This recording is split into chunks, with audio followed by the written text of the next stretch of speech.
Olá amigos, vamos hoje aqui meditar um pouco no Evangelho de João, capítulo 4. Dividi o capítulo 4 em duas partes para não nos alongarmos no vídeo e vamos agora começar a meditar aqui sobre o texto do capítulo 4. Jesus, vou só dar uma pequena introdução, Jesus encontra-se aqui com uma samaritana. E o que é que significa aqui Samaria? Samaria era a capital do chamado Reino do Norte, depois do rei Salomão. Todos ouvimos falar da sabedoria de Salomão, que era o filho de Davi, do rei Davi. E este Salomão pecou, tomou muitas mulheres das outras nações e acabou por adorar os ídolos das outras nações. E Deus, claro, Deus ficou muito aborrecido com esta situação e quando o filho de Salomão assumiu o trono, Deus dividiu a nação em duas.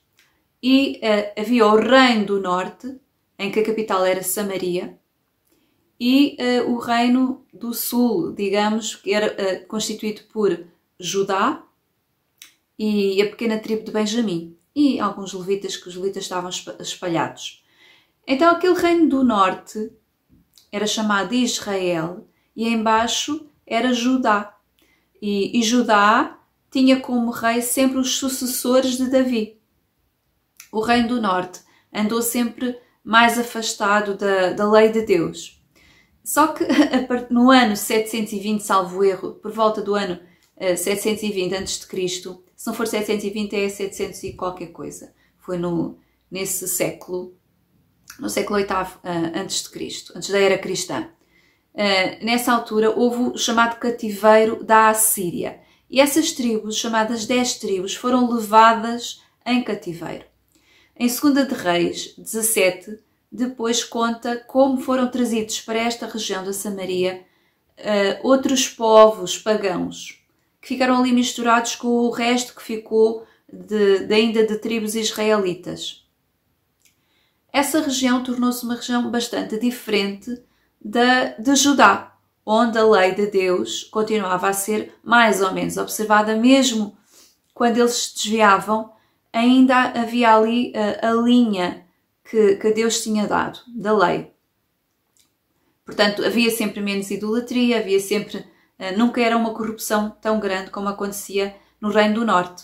Então Samaria tinha esta carga era como se os judeus se considerassem o povo de Deus e estes não faziam parte, embora aquela terra fosse também a herança que Deus tinha dado às tribos de Israel. Eles nem falavam com estes samaritanos, os samaritanos depois tinham ali um monte onde faziam os seus cultos, já no tempo antes do cativeiro eles faziam isso e os reis tinham ali uma espécie de um culto paralelo e por isso mesmo eles depois foram em cativeiro, porque foi uma punição divina por causa da sua desobediência. Então Jesus, eu vou ler agora o texto, já ficam a perceber mais ou menos o que é que aqui se passou. Jesus vai por ali, por aquela região, em direção à Galileia e passa por um lugar onde está um poço. Os poços eram lugares muito importantes porque a região era uma região quente. Então Jesus chega aqui a este poço e tem um encontro com uma mulher. Eu vou ler agora uma porção do texto e depois vamos falando. Capítulo 4. Começando no versículo 1. Quando Jesus soube que os fariseus tinham ouvido dizer que ele fazia mais discípulos e batizava mais que João, ainda que de facto Jesus mesmo não batizasse, mas os seus discípulos, deixou a Judeia e retornou à Galileia. Era preciso passar pela Samaria. Chegou então a uma cidade da Samaria chamada Sicar, perto da região que Jacó havia dado a seu filho José. Ali se achava a fonte de Jacó. Fatigado da caminhada, Jesus sentou-se junto à fonte. Era por volta da hora sexta. Uma mulher da Samaria chegou para tirar água e Jesus lhe disse: "Dá-me de beber." Seus discípulos haviam ido à cidade comprar alimento. Diz-lhe então a Samaria: "Como sendo judeu, tu me pedes de beber, a mim, que sou samaritana." Os judeus, com efeito, não se dão com os samaritanos. E cá está aquilo que eu estava aqui a explicar. Jesus chega àquele lugar, está uma mulher samaritana e Jesus começa a falar com a mulher. Pelo facto já de ser mulher, para um judeu já seria estranho. Que é que Jesus estava ali a falar sozinho com uma mulher? Mas uma mulher samaritana ainda era pior. Que importância é que Jesus estava a dar a uma mulher? Assim, culturalmente, naquela época, era uma coisa bizarra ali que estava a acontecer. Mas Jesus, já sabemos como é que é Jesus, não é? Ele foi realmente aquele que produziu esta viragem da valorização da mulher. Não são os grupos aí políticos e ativistas. Foi Jesus que deu o estatuto que era o estatuto real quando Deus criou a mulher. Então, ele encontra esta mulher e começa a conversar com ela. E está cansado da viagem, os discípulos foram comprar comida e ele ficou ali. E ele pede água a esta mulher. Ela fica assim, espantada. Como é que tu me pedes água a mim? Não é? Ele pensa, um normal seria ele esperar que eu me fosse embora e depois tirava ele a água.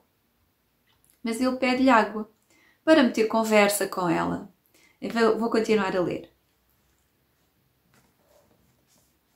Versículo 10. Jesus lhe respondeu: se conhecesses o dom de Deus e quem é que te diz, dá-me de beber, tu é que lhe pedirias que ele te daria água viva.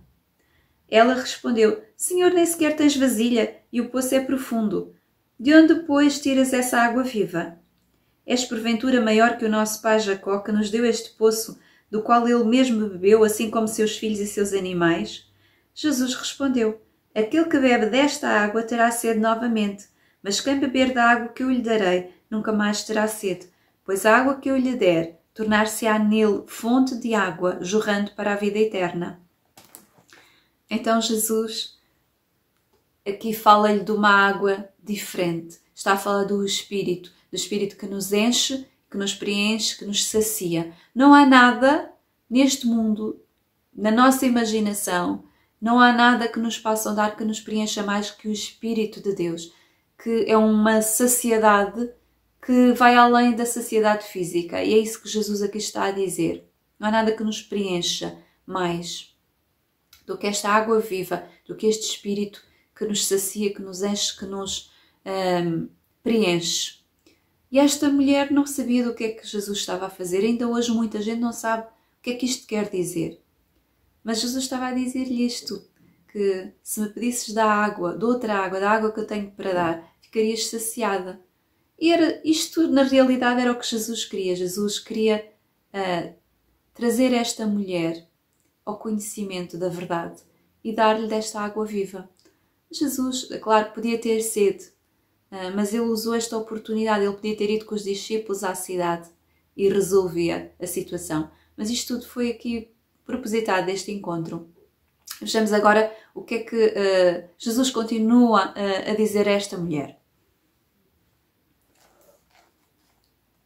Disse-lhe a mulher: Senhor, dá-me dessa água para que eu não tenha mais sede, nem tenha de vir aqui para tirá-la. Jesus disse: Vai, chama teu marido e volta aqui. A mulher lhe respondeu: Não tenho marido. Jesus lhe disse: Falaste bem, não tenho marido. Pois tiveste 5 maridos e o que agora tens não é teu marido. Nisso falaste a verdade. Disse-lhe a mulher: Senhor, vejo que és profeta. Os nossos pais adoraram nesta montanha, mas vós dizeis que é em Jerusalém que está o lugar onde é preciso adorar. Jesus lhe disse: Acredita-me, mulher, vem a hora em que nem nesta montanha nem em Jerusalém adorareis o Pai. Vós adorais o que não conheceis, nós adoramos o que conhecemos, porque a salvação vem dos judeus. Mas vem a hora e é agora em que os verdadeiros adoradores adorarão o Pai em espírito e em verdade, pois tais são os adoradores que o Pai procura. Deus é espírito, e aqueles que o adoram devem adorá-lo em espírito e em verdade. Então agora aqui Jesus já fala no espírito, em espírito e em verdade. E fala que Deus é espírito. E era sempre no espírito que ele estava a falar quando ele se referiu à água. Esta mulher é aqui confrontada por Jesus. Jesus pergunta-lhe: vais chamar o teu marido? E ela confessa que teve 5 maridos e que agora estava com um homem que não era marido dela, que não estava casado com ela. E eu já vi aqui uma justificação em relação também a estes 5 maridos, que também eram representativos de 5 povos que estavam ali na região da Samaria, que são referidos lá em 2 de Reis, aqueles povos que foram enviados para preencher a terra, povos pagãos. Mas o mais importante da passagem deste texto é mesmo este confronto da mulher, que era uma mulher sofrida, que não era valorizada, e de repente encontra ali um profeta que lhe diz coisas da sua vida que ela nunca contou, ali, pelo menos. E ela fica ali neste encontro assim extraordinário. Um judeu que supostamente não devia falar, um judeu que ela depois descobre que é profeta porque lhe fala da sua vida e oferece-lhe este espírito, esta água viva. E então ela desata a correr para anunciar lá na sua localidade. Mas isso virá depois numa outra porção do capítulo. E o que eu queria aqui só enfatizar é que Jesus anuncia aqui uma nova era, uma nova época em que nem em Jerusalém, que era o monte onde os judeus adoravam, nem em Samaria, no monte ali, onde ela cultuava, seria o lugar da adoração. Mas Jesus vinha inaugurar um tempo em que a adoração seria em espírito e em verdade. Sai o lugar que dividia as pessoas, uns adoravam num lugar, outros adoravam noutro lugar, e passa a ser em espírito e em verdade. O espírito é que distingue. Ainda hoje as pessoas dizem: mas eu acho que deve ser nesta instituição, que é a única instituição válida para adorar. E os outros: não, porque tem que ser nesta instituição, que esta instituição é que Deus escolheu para se servir a Deus. Mas o que Jesus estava aqui a anunciar, o que Yeshua estava aqui a anunciar a esta mulher, é que não é uma questão de locais, de instituições, de lugares, de fórmulas. É em espírito e é em verdade. Ou seja, é no meu espírito. Não significa que é como me apetece, que eu posso fazer como eu quero e eu viver sozinha no deserto ou no meu casulo. Não é isso, porque a fé que sempre desde a origem e que Jesus anunciou é uma fé comunitária. Não é para eu me isolar, mas aquela adoração que o Pai procura é em espírito e em verdade, não é em lugares, não é com fórmulas, com rituais. Não preciso de ir a Israel ou a Jerusalém para sentir a presença de Deus ou estar perto de Deus. Eu não preciso estar numa igreja de pedra feita de ouro e com ali um ambiente especial. Não, a adoração é em espírito e em verdade. É esses que o Pai procura. Eu posso estar no meio dos outros, eu posso estar com os outros, mas não é necessária uma fórmula especial. Isto é a grande revelação que Yeshua mostrou a esta mulher samaritana, além de a ter valorizado como um ser criado por Deus, que Deus amava, igual a qualquer outro homem, ser judeu ou não. Aqui Jesus diz que a salvação vem dos judeus, porque ele próprio era de descendência, era o filho de Davi, chamado o filho de Davi. A salvação vem dos judeus, mas ele inaugurava um tempo em que a adoração seria em espírito e em verdade. E essa divisão entre os samaritanos e os judeus, ele vinha deitar por terra, era como um véu. O apóstolo Paulo depois explica isso. Derrubou a parede de separação. De modo que aquele que está em Cristo, aquele que adora em espírito e em verdade, não é mais judeu ou gentílico, mas é filho, adorador em espírito e em verdade. Eu vou encerrar aqui porque isto, quando começamos a falar, alongamos-nos sem querer. Vou agora interromper e depois continuamos no próximo vídeo para terminar o capítulo.